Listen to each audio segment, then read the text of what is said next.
కృపా ప్రేమ గల తండ్రి, జీవగల దేవాన్ని బంగారు పదవులు వందనాలు స్తోత్రాలు చెల్లిస్తున్నాం తండ్రి. నమ్మకమైన దేవ, నమ్మదగిన తండ్రి, వందనాలు చెల్లిస్తున్నాం ప్రభా. ఇక ఉదయకాల సమయంలో ప్రభా ఇంతవరకు కూడా పాటల ద్వారా నీ నామాన్ని స్తుతించి ఆరాధించి ప్రభా కనపరచడానికి ప్రభా మీరు ఇచ్చిన తండ్రి దేవ సమయాన్ని బట్టి మీకు ఎంతో వందనాలు చెల్లిస్తున్నాం తండ్రి. అవును ప్రభా, మీరు మా ఎడల ఎన్నో మేలు చేస్తూ వచ్చినారు ప్రభా. నా తండ్రి పాపులమైన మమ్మల్ని ప్రభా మీరు ప్రేమించి నా తండ్రి ప్రాణం పెట్టినందుకే ప్రభా మీకు ఎంతో వందనాలు చెల్లిస్తున్నాను తండ్రి. దేవా ఈ లోకంలో ప్రభా తోడు నీడలేక ప్రభా నా తండ్రి దేవా నాన్న అటువంటి మమ్మల్ని ప్రభా ఆదరించిన దేవుడు, ఓదార్చిన దేవుడు ప్రభా మీకు వందనాలు స్తోత్రాలు చెల్లిస్తున్నాను తండ్రి. అంధకారంలో ప్రభా జీవిస్తున్న మమ్మల్ని ప్రభా నా తండ్రి వెలుగులోనికి నడిపించి ప్రభా నా తండ్రి నీ యొక్క చివరి బొట్టు వరకు కూడా ప్రభా ఆ యొక్క ప్రశస్తమైన రక్తాన్ని మా కొరకు కార్చినందుకే మీకు ఎంతో వందనాలు చెల్లిస్తున్నాను తండ్రి. ఆ రక్తం ద్వారా ప్రభా విడుదల, విమోచన, గొప్ప రక్షణ ఇచ్చినారు. అవును ప్రభా, అందుని బట్టి మేము స్తుతిస్తూ ఆరాధిస్తున్నాను తండ్రి. దేవా మాయల చేసిన మేలుడు ప్రభా నా తండ్రి దేవా, అందుకే దావీదు భక్తుడు అంటున్నాడు, నా ప్రాణమా యెహోవాను సన్నిధించుము, ఆయన చేసిన మేలుడు దేనిని మరొకము అని సెలవిస్తున్నాడు ప్రభా. అను తండ్రి మీరు మాయల చేసిన మేలు ఎన్నో ప్రభా అన్న తండ్రి, అవి లెక్కకు మించి ఉన్నవి. ఆయనను ప్రభా నా తండ్రి మా బ్రతుకు దినములన్నీ కూడా స్తుతించినాను ప్రభా, రుణస్తులను ఒప్పుకుంటున్నాం తండ్రి. దేవా ఉదయకాల సమయంలో ప్రభా నీ సన్నిధికి వస్తున్నాం, సహాయించి పాటల ద్వారా కృప చూపిస్తూ వచ్చినారు. పాటలతో స్తుతించడానికి సహాయపడుతూ వచ్చిన వాక్యం ద్వారా కూడా మాట్లాడండి, నీ యొక్క స్వరం వినడానికి సహాయించి నిలబడుతున్నాను ప్రభా. నేను బలహీనరాలను తండ్రి చేతగానే దాన్ని ప్రభా మీరు అనుగ్రహించండి. మాతో మీరు మాట్లాడండి. ఆత్మీయ జీవితానికి కావలసిన మాటలు అనుగ్రహించండి. ఆత్మ ద్వారా మాట్లాడుతున్నప్పుడు ప్రభా నాన్న తండ్రి చెవి గలవాడి రెండుగానే సెలవిచ్చినారు ప్రభా. ఆత్మీయ చెవులు కలిగి మీ మాటలు విని గ్రహించినట్లుగా కృప చూపించండి. ఎక్కడ 2-3 కూడి నా నామమును చేరి వస్తారు వారి మధ్యలో ఉంటారని సెలవిచ్చినది ప్రభా. నా తండ్రి చిన్న మందిగా ప్రభా కొద్ది మందిగానే సరిధిలో చేరుస్తున్నాను. మీరు మాకు తోడుగా ఉండండి, మాతో కూడా కనబడకుండా అంధకార శక్తులన్నీ కూడా ప్రభా నీ నామంలో బంధించి సమస్త మహిమ ఘనత ప్రభా నీ నామానికి తెచ్చుకోమని యేసు నామంలో ప్రార్థిస్తున్నాను తండ్రి, ఆమేన్.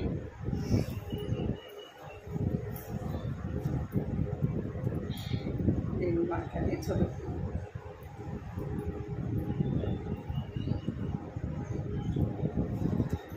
గత వారం చూస్తూ వచ్చాం కదా, అన్న జీవితం తన ఎలాగ నడుచుకుందంట, ఆత్మీయంగా నడుచుకుంటూ వచ్చి తన జీవితంలో ప్రార్థన జీవితం తను కలిగి ఉంటూ వచ్చింది. వారం కూడా చూస్తాము. గలతీ రాసిన పత్రిక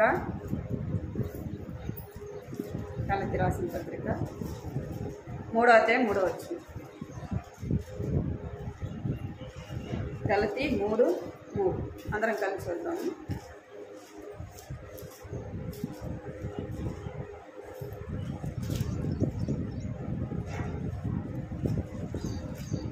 మూడో అధ్యాయం 3వ వచనం చదివచ్చిన వారం కలిసి చదువుతుంది. మీరెంత అవివేకులైతే మొదట ఆత్మానుసారంగా ఆరంభించి ఇప్పుడు శరీరానుసారంగా పరిపూర్ణగురా. మనం చూస్తూ వచ్చిన రోమా రాసిన పత్రికలో 5వ అధ్యాయం 8వ అధ్యాయం 5వ వచనం. శరీరానుసారులు శరీర సంబంధమైన వాటి మీద మనసుంతురు, ఆత్మానుసారులు ఆత్మ సంబంధమైన మనసును ఉంతురు. ఆత్మానుసారమైన మనసు, శరీరానుసారమైన మనసు మరణమును, ఆత్మానుసారమైన మనసు జీవమునకు సమాధానమునై ఉన్నది. ఇంకా మొదటి తిమోతి 1వ అధ్యాయం 12వ వచనం. మొదటి తిమోతి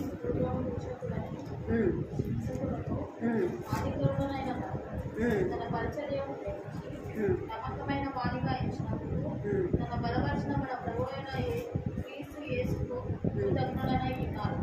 దైవ అవిశ్వాసం వలన చేసింది కనుక అనుగ్రహింపబడింది. చాలు ఇక్కడ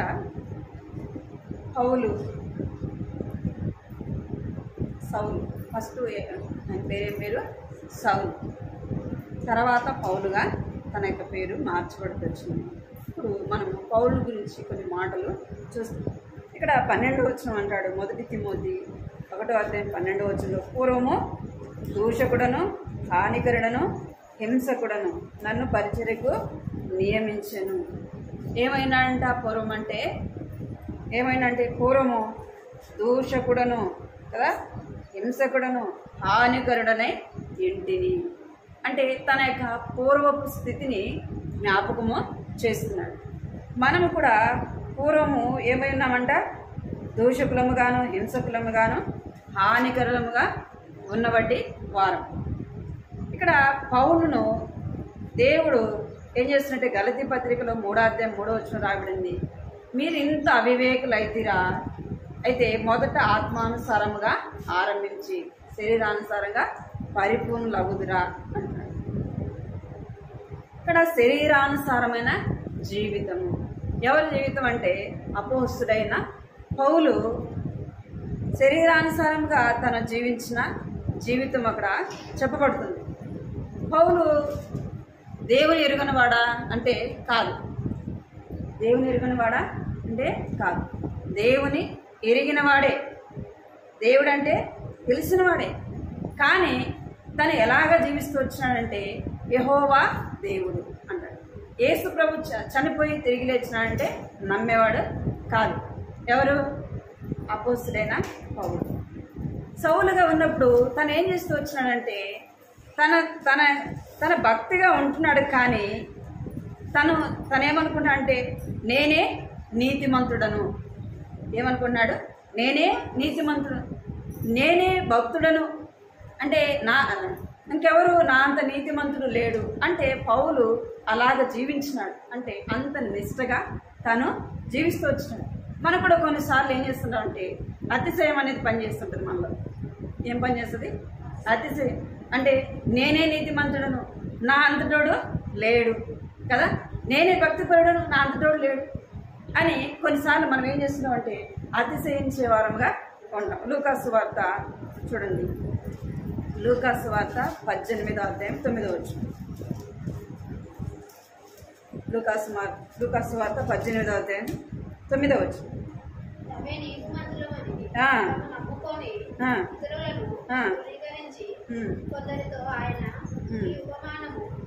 చాలు తామే నీతిమంతులమని తాము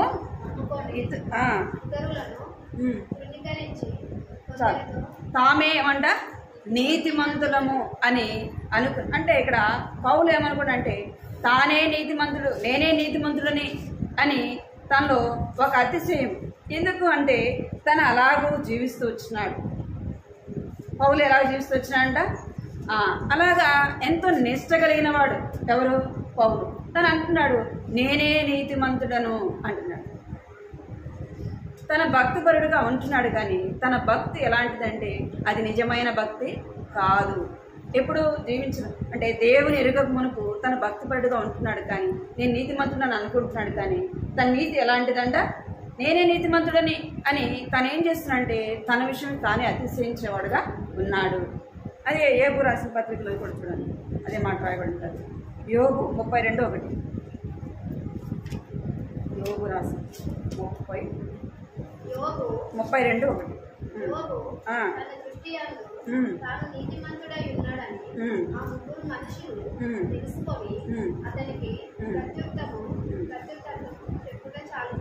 చాలు.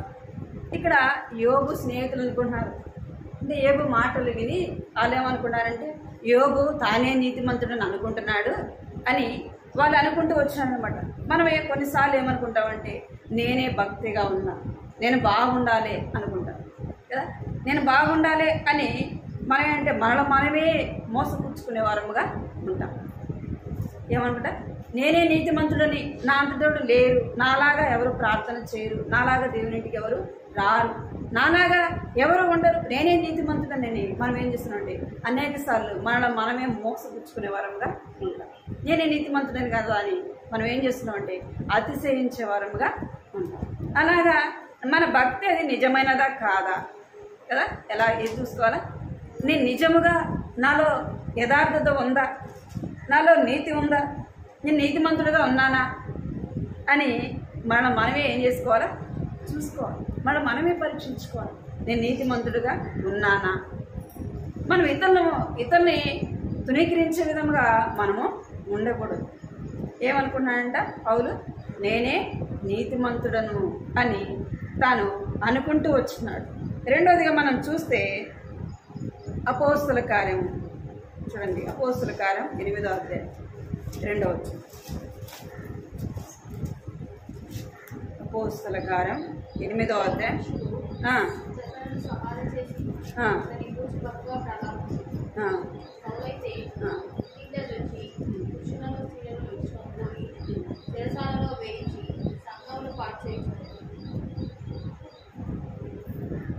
రెండోది 8వ అధ్యాయం 2వ వచనం. చాలు. ఏమంట అక్కడ పౌలు ఏం చేస్తూ వచ్చినాడంటే తను నీతిమంతుడని అనుకుంటూ వచ్చినాడు. ఇక్కడ 8వ అధ్యాయం 2వ వచనంలో ఏం చేస్తున్నాడంటే తన భక్తి ఎలాగుందంటే దేవుని ప్రజలైన వారిని ఏం చేస్తున్నాడు? హింసిస్తూ వచ్చినాడు. సంఘానికి ఏం కలిగించినాడంట? హింస కలిగిస్తూ వచ్చినాడు. అంటే దేవుని ప్రజలైన వారిని, స్త్రీలను, పురుషులైన వారిని ఏం చేస్తూ వచ్చినాడంటే ఎవరైతే దేవుని సువార్తను ప్రకటిస్తారో వాళ్ళు ఏం చేస్తూ వచ్చినట్ట బలవంతంగా తీసుకొని వెళ్ళి చెరసాల్లో వేస్తూ వచ్చినాడు. ఇంకేం చేస్తూ వచ్చినంటే స్టెఫను ఏం చేస్తున్నాడంటే స్టెఫను తన దగ్గర ఉండి కూడా చంపిస్తూ వచ్చినాడు. తను నీతిమంతుడు కదా, అలాగ చేయొచ్చా? చేయొచ్చా అంటే చేయకూడదు. కానీ తను ఏమనుకున్నాడంటే నేనే నీతిమంతుడనని అతిశయిస్తూ వచ్చినాడు.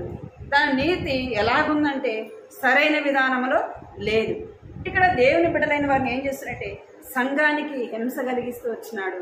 ఇంకా దేవుని ప్రజలైన వారిని, స్త్రీలైతే పురుషులైతేనే వారిని ఏం చేస్తున్నట్ట బలవంతంగా కొంతమందిని కొట్టిస్తూ వచ్చినాడు, చంపిస్తూ వచ్చినాడు. స్టెఫన్ అయితే తన దగ్గరుండి కూడా చంపిస్తూ వచ్చినాడు. తన స్టెఫన్ సావుకి ఆ యొక్క సౌలు ఏం చేస్తూ వచ్చిండే సమ్మతించిన వాడుగా, అంటే ఒప్పుకున్నవాడుగా చూస్తాం. ఇక్కడ వారిని కూడా ఏం చేస్తున్నాడంటే వారిని హింసిస్తూ వచ్చినాడు. ఏం చేస్తూ వచ్చినాడు? హింసిస్తూ వచ్చినాడు. అంటే తను అలాగూ జీవిస్తూ వచ్చినాడు. మనం కూడా దేవుని బిడ్డలని చెప్పుకుంటాం. దేవుని బిడ్డలైన వారికి మనం ఏం చేస్తాం? నష్టం కలిగించే వారముగా ఉంటాం. అది ఏ జీవితం అంటే శరీరానుసారమైన జీవితము. ఏ జీవితము? శరీరానుసారమైన జీవితము. ఏం చేస్తామంటే ఇతరులకు మనము నష్టం కలిగించే వారముగా ఉంటాం. మన పైకి భక్తిలాగే ఉంటాం, కానీ మన భక్తి ఏం చేస్తుందంటే ఇతరులకు నష్టం కలిగించేదిగా ఉంటుంది, ఇతరులకు బాధ కలిగించేదిగా ఉంటుంది, ఇతరులు దుఃఖపెట్టేదిగా ఉంటుంది. మన భక్తి అలాగా ఉండకూడదు. ఇంకా రోమా రాసిన 10 అపోస్తుల కార్యము 22వ అధ్యాయం 28 వచ్చింది. 22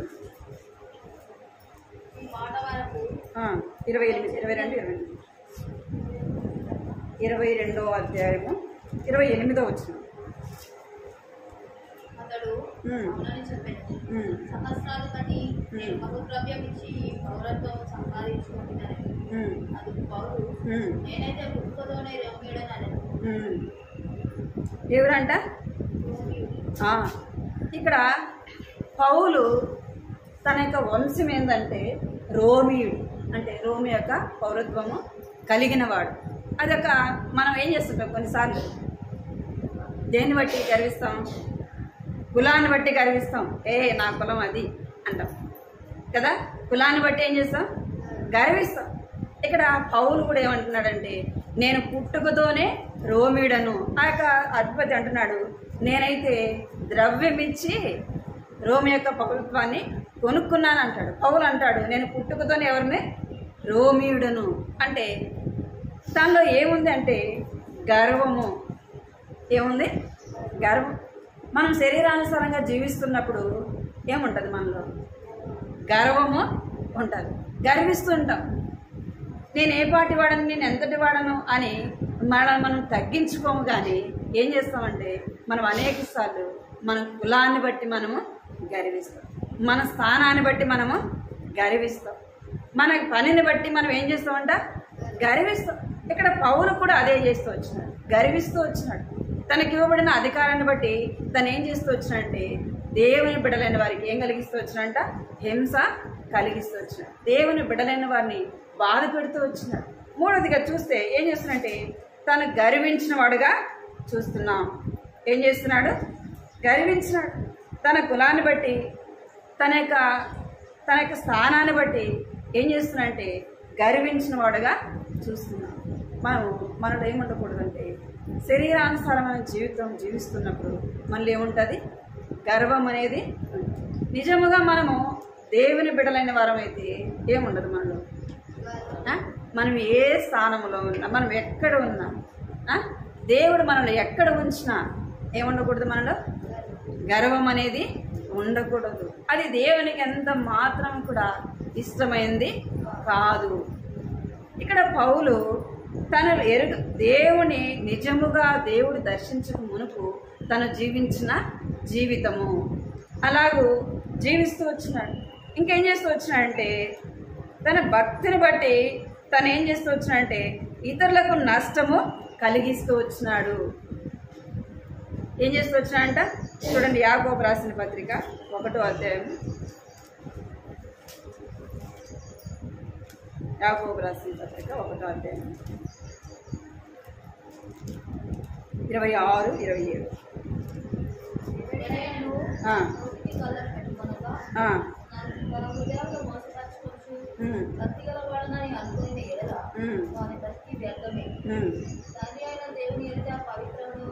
నిష్కలంకమైన భక్తి ఏదనగా దిక్కులేని పిల్లలను విధవరాలను వారి ఇబ్బందిలో పరామర్శించు పరలోక మాలిన్యము తన కట్టకుండా అందుతాను కాపాడుకుంటేనే.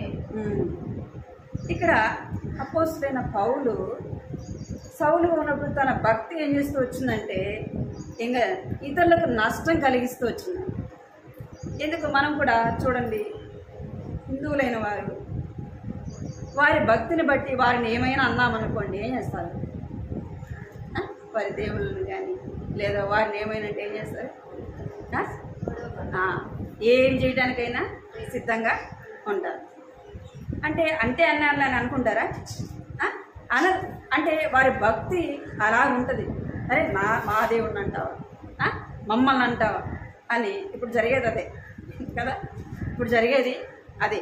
కాబట్టి వాళ్ళ భక్తి ఏం చేస్తుందంటే ఇతరులకి నష్టం కలిగించేదిగా ఉంటుంది. ఇక్కడ పౌలు కూడా తన భక్తి ఏం చేస్తూ వచ్చింది?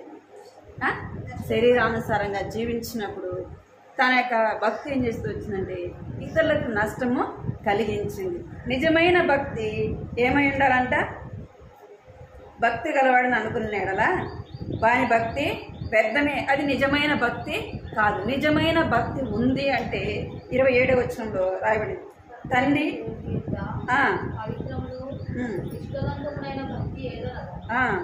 నిష్కలంకమైన భక్తి ఏదనగా దిక్కులేని పిల్లలను విధవరాలను వారి ఇబ్బందిలో పరామర్శించు ఇహలోక మాలిన్యము తనకు అంటకుండా తను తాను కాపాడుకుంటే. నిజమైన భక్తి ఏదంటే దిక్కులేని పిల్లలను ఏం చేయాలంట? పరామర్శించే వారముగా ఉండాలంట. విధవరాలైన వారికి ఏం చేయాలంటే సహాయము చేయాలి కదా. ఇంకా ఏంటంటే ఈలోక మాలిన్యము తనకు అంటకుండా ఏం చేయాలంటే తను తాను ఏం చేసుకోవాలా? కాపాడుకోవాలి. నేను ఎన్ని చేస్తున్నా కదా అని ఈ లోకంలో ఇష్టానుసారంగా మనం జీవిస్తే ఈ లోకంలో ఉన్న మాలిన్యం అంతా ఏం చేస్తుంది? మనకు అంటుకుంటుంది. తద్వారా దేవుడు ఇష్టపడతాడా అంటే మనల్ని దేవుడు ఇష్టపడడు. నిజమైన భక్తి నీవు నేను కలిగి ఉండాలంటే వీటన్నిటిని కూడా మనం ఏం చేయాలంటే విసర్జించే వారముగా ఉండాల. సౌలు ఇవన్నీ కూడా ఒకప్పుడు కలిగి ఉంటూ వచ్చినాడు. శరీరానుసారమైన జీవితము తాను జీవిస్తూ వచ్చినాడు. శరీరానుసారమైన జీవితము జీవిస్తూ శరీరానుసారంగా నడుచుకుంటూ వచ్చినాడు. ఏం చేస్తూ వచ్చినాడంటే ఇతరులు తృణీకరిస్తూ వచ్చినాడు. నేనే నీతిమంతుడను కదా అని ఏం చేస్తూ వచ్చినాడంట? తృణీకరిస్తూ వచ్చినాడంట. మనం కూడా అనేక సార్లు ఏం చేస్తామంటే తృణీకరిస్తాం. ఏం చేస్తుంటాం? నేను బాగుండాలి అని ఇతరులు మనం ఏం చేస్తామంటే తృణీకరించే వారముగా ఉంటాం. మన జీవితం సరైనదిగా ఉందా లేదా అని మనం చూస్తాం. కానీ మనం ఏదో పైకి భక్తిలా కనబడి ఏం చేస్తుంటాం? ఇతరులని తృణీకరించే వారముగా ఉంటాం. ఎందుకంటే మనం ఏం చేస్తామంటే దేవుని బిడలైన వారికి, సంఘానికి మనం ఏం చేస్తామంటే హింస కలిగించే వారముగా ఉంటాం. మన ప్రవర్తన బట్టి మన యొక్క సరైన విధానంలో మనం జీవించకపోతే ఎవరికి నష్టము అంటే మన ద్వారా మన కుటుంబానికి నష్టం, ఇంకా సంఘానికి కూడా నష్టం. సంఘానికి కూడా మనం ఏం చేస్తామంటే హింస కలిగించేదానిగా, కుటుంబానికి మనం ఏం చేస్తామంటే మనమే ఏం చేస్తుంటామంటే నష్టపరుచుకునే వారముగా ఉంటాం. ఇంకేమంటే మనం అనేక సార్లు మనం అతిశయించాల్సింది ఎవరిని బట్టి అతిశయించాలంట? దేవుని బట్టే అతిశయించాలి. కొందరు గుర్రమును బట్టి రథమును బట్టి అతిశయిస్తారు. మనమైతే ఎవరిని బట్టి అతిశయించాలంటే మన దేవుడైన యెహోవాను బట్టే అతిశయించాలి. మనం అతిశయించడానికి మనలో ఏముంది? మనలో ఏమైనా మంచి ఉందా? మనం యోగ్యులమా అంటే కాదు. మనలో ఏ మంచి కూడా లేదు. నీవు నేను అతిశయించడానికి మనలో ఏమి కూడా లేదు. మనం అతిశయించాల్సింది ఎవరిని బట్టి అంటే ప్రభువును బట్టే అతిశయించాలి. ప్రభువా, నేను ఈ స్థితిలో ఉన్నానంటే నువ్వు నా ఎడల చేసిన మేలులు, నువ్వు నా ఎడల చేసిన ఉపకారము. దేవుడు ఆనాడు మన నీ కొరకు నా కొరకు ప్రాణం పెట్టి ఎండకపోయి ఉంటే మనం ఈ స్థితిలో ఉండేవారము కాదు. ఈ స్థితిలో మనం ఈ సమయంలో అయితే నెమ్మదిగా మనం ఉన్నామంటే దేవుని యొక్క కృపనే. ఏం జ్ఞాపకం చేసుకోవాలంటే మన స్థితిని మనము జ్ఞాపకం చేసుకునే వారంగా ఉండాలి.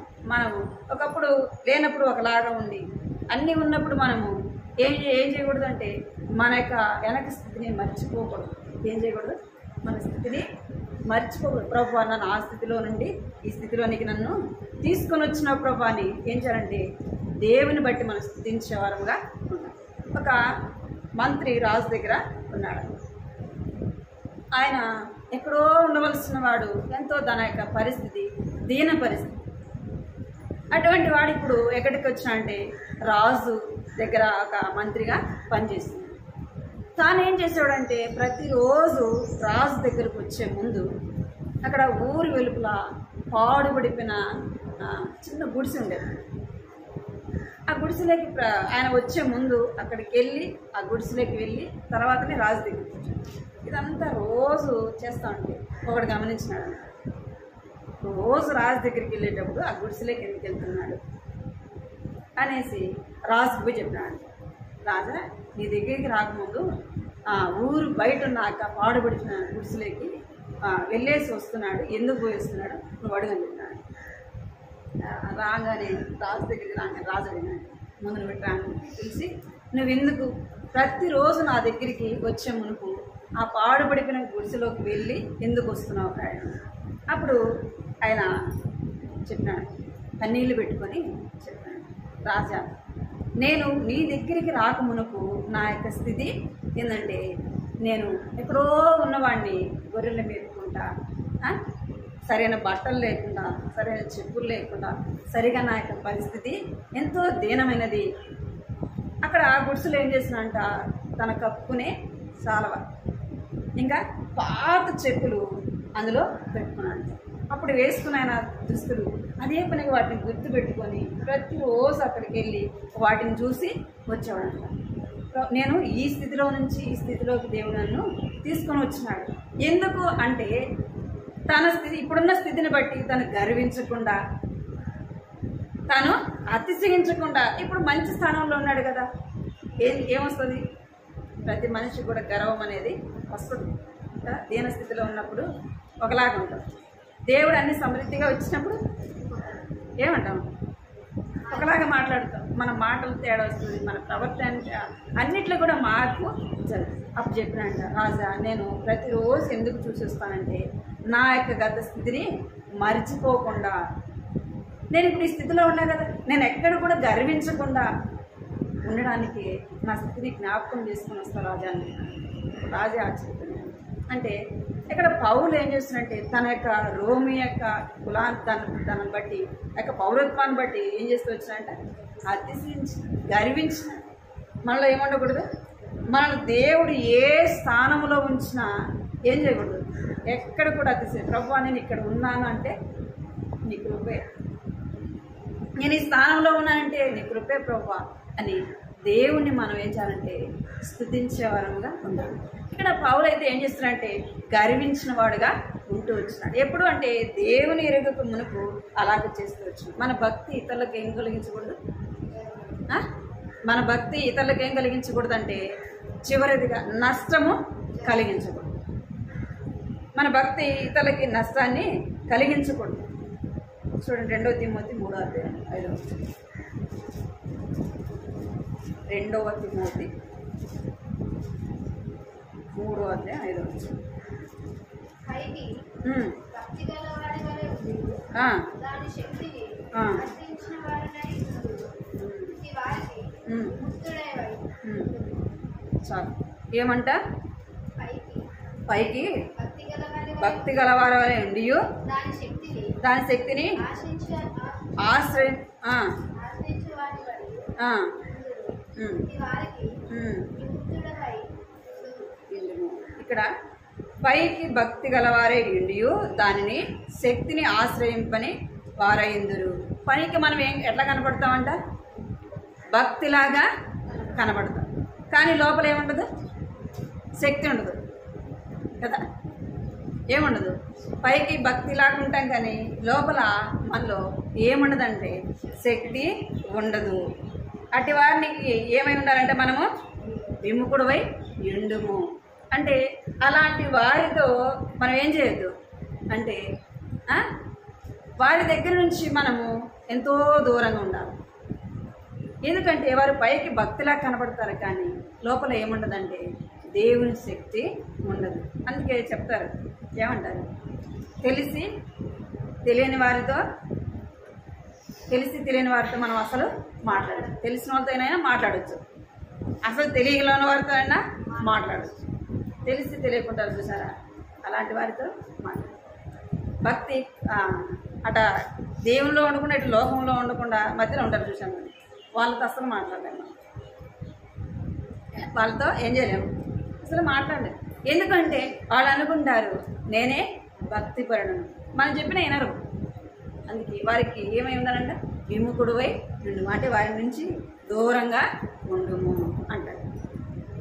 ఇక్కడ పౌలు కూడా సౌలుగా ఉన్నప్పుడు తన జీవితం అలాగనే ఉంది. పైకి భక్తిగా అంటే భక్తిగానే జీవించినాడు. శరీరానుసారంగా తన జీవితము శరీరానుసారమైన భక్తి కలిగి ఉంటూ వచ్చినాడు. ఆత్మానుసారమైన భక్తి తనలో లేదు. ఎప్పుడు అంటే దేవుని ఎరుగక మునుపు అలాగే జీవిస్తూ వచ్చినాడు. లాస్ట్ మాట ఫిలిప్పి రాసిన పత్రిక 3:7. ఫిలిప్పి రాసిన పత్రిక 3:7.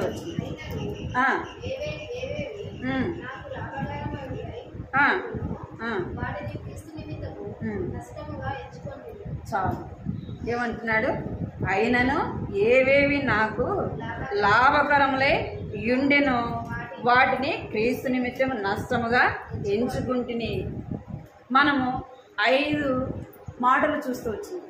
ఈ 5 కూడా సౌలుకు ఎలా ఉంటూ వచ్చినాయంటే లాభకరమైనవిగా ఉంటూ వచ్చినాయి. ఎట్లా ఉన్నాయంట? తనకు ఈ 5 కూడా తనకు లాభకరమైనవిగా ఉంటూ వచ్చినాయి. ఎందుకు అంటే తను నీతిమంతుడిగా ఉంటూ వచ్చినాడు. ఏది? లోక సంబంధంగా నీతిమంతుడిగా ఉంటూ వచ్చినాడు. సంఘానికి హింస కలిగించినప్పుడు తనతో ఉన్న వారందరూ కూడా తను ఏం చేసి ఉండొచ్చు?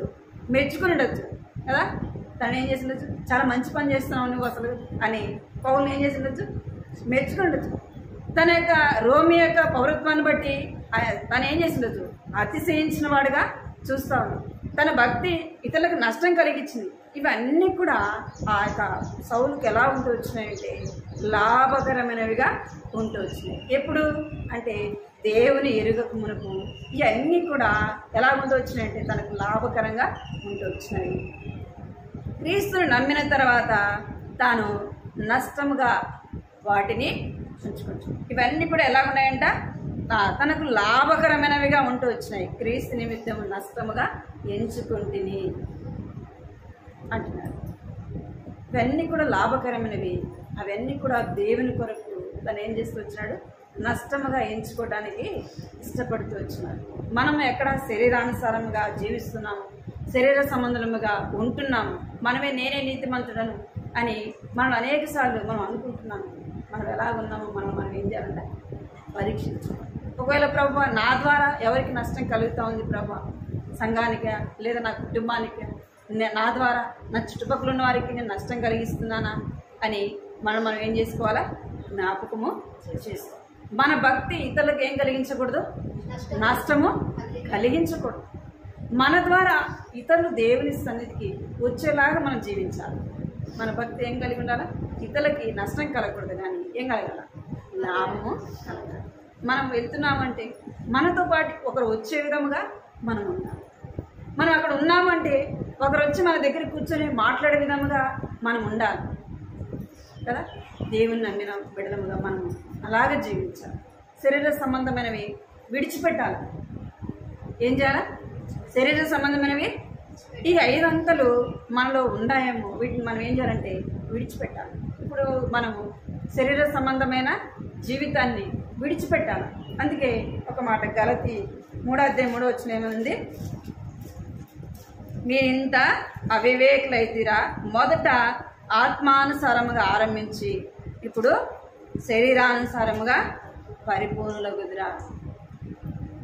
ఏ విధంగా మన పరిపూర్ణులు కావాలా? శరీరానుసారంగానే, ఆత్మానుసారంగా. మనం ఎట్లా ఉంటాం? ఒకప్పుడు కొత్తగా దేవుని మందిరానికి వెళ్ళినప్పుడు ఏం చేస్తాం? ఎంతో భక్తిగా ఉంటాం కదా, ఎంతో భక్తిగా ఉంటాం. రాను రాను ఏమైపోతుంది? భక్తి కాస్త తగ్గిపోతుంది. అంటే మనం ఆత్మీయంగా ఎదుగుతున్నట్టే తగ్గిపోతున్నట్ట? మరి మొదటున్న భక్తి లేదు కదా. లేకపోవడాన్ని బట్టి మనం ఏం చేస్తున్నామంటే రాను రాను ఏమైపోతుందండి? ఆత్మీయ జీవితం అంతా కూడా పోతుంది. మన చివరికి మనం మరణం దగ్గరికి వచ్చేలోపు ఏ విధంగా పరిపూర్ణం అవుతామంట? శరీరానుసారముగా పరిపూర్ణులముగా చేయబడి రాను పడిపోతాం లోకంలో కదా. ఆత్మ చల్లారిపోతుంది. శరీరానుసారంగా మనము పరిపూర్ణముగా చేయబడి ఆత్మీయంగా ఆరంభించబడిన జీవితం, శరీర సంబంధమైనవన్నీ కూడా రోజు రోజుకి వాటిని ఏం చేయాలంటే విడిచిపెడుతూ రావాలి. ఒక్కొక్కటి ఏం చేయాలంటే విడిచిపెడుతూ రావాలా. శరీర సంబంధమైన విడిచిపెడుతూ రావాలా. ఆత్మీయమైన వాటిని మనం ఏం చేయాలంటే అభ్యసింపజేసుకోవాలి. ఆత్మ సంబంధమైనవి ఏవైతే ఉన్నాయో వాటిని ఒక్కొక్కటి మనం ఏం చేయాలంటే నేర్చుకుంటూ రావాలి. ఆత్మీయంగా దినదినము మనం నడుచుకుంటూ ఆత్మీయమైన వాటిని మనం నేర్చుకుంటూ చివరికి వచ్చేలోపు ఏం కావాలా? ఆత్మీయంగానే పరిపూర్ణలము కావాలి. రాను శరీరానుసారంగా నడుచుకోకూడదు. అలాగుండటానికి దేవుడు నన్ను రక్షించలే కదా. అందుకే భక్సింగ్ అంకులు దేవుడు నమ్ముకున్నాడు. ఆయన ఏం చేస్తున్నాడు? శరీర సంబంధమైనవన్నీ కూడా విడిచిపెట్టినాడు కదా. ఏం చేస్తున్నాడు? ఒకప్పుడు శరీరానుసారంగా జీవించినాడు. ఎప్పుడైతే దేవుణ్ణి నమ్మినాడో అవన్నీ కూడా విడిచిపెట్టినాడు. తల్లిదండ్రులు చెప్పినారు, నువ్వు దేవుణ్ణి విడిచిపెట్టు, ఇవన్నీ నీకు ఇస్తామంటే ఆయన ఏం చేసినాడు? ఇవన్నీ నాకు వద్దు అంటే చివరికి తల్లిదండ్రులు విడిచిపెట్టేసినాడు కదా. తనకు వారు తెచ్చిన ఆస్తి నాకు వద్దు, మీవి ఏవి కూడా నాకు వద్దు. ఎవరు కావాలా? దేవుడే కావాలి. అంటే శరీర సంబంధమైన విడిచిపెట్టినాడు. ఆత్మ సంబంధమైనది ఏం కావాలంట? తనకు ఆత్మ సంబంధమైనది ఏం తీసుకొని వచ్చినాడు ఆయన అంటే బైబిల్ మాత్రమే తీసుకొని వచ్చినాడు. బైబిల్ మాత్రమే తను హత్తుకుంటూ వచ్చినాడు. అంటే మనం ఆత్మీయంగా నడిపేది ఏది? ఒక బైబిలే.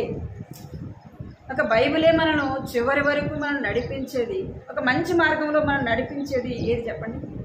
లోకంలో ఉన్నాయా ఏమన్నా మంచిగా నడిపించేది? ఏది కూడా లోకంలో మనల్ని మంచిగా నడిపించలేదు. ఒక బైబిల్ మాత్రమే మనను సరైన మార్గంలో నడిపించగలదు. దేవుని సన్నిధికి మనం నడిపించేది ఏదంటే బైబిలే. భక్సింగ్ అంకులు లోక సంబంధమైనవన్నీ కూడా విడిచిపెట్టుకున్నాడు. దేవుడు తను ఏదైతే తను వదులుకున్నాడో అంతకు 2 అంతలు ఆత్మీయంగా ఏం చేస్తూ వచ్చినాడు? ఆశీర్వదిస్తూ వచ్చినాడు. అన్నీ కూడా దేవుడు ఇచ్చినాడు. కుటుంబాన్ని వదులుకుంటే దేవుడు ఎన్నో కుటుంబాలు ఇచ్చినాడు ఆయనకి కదా.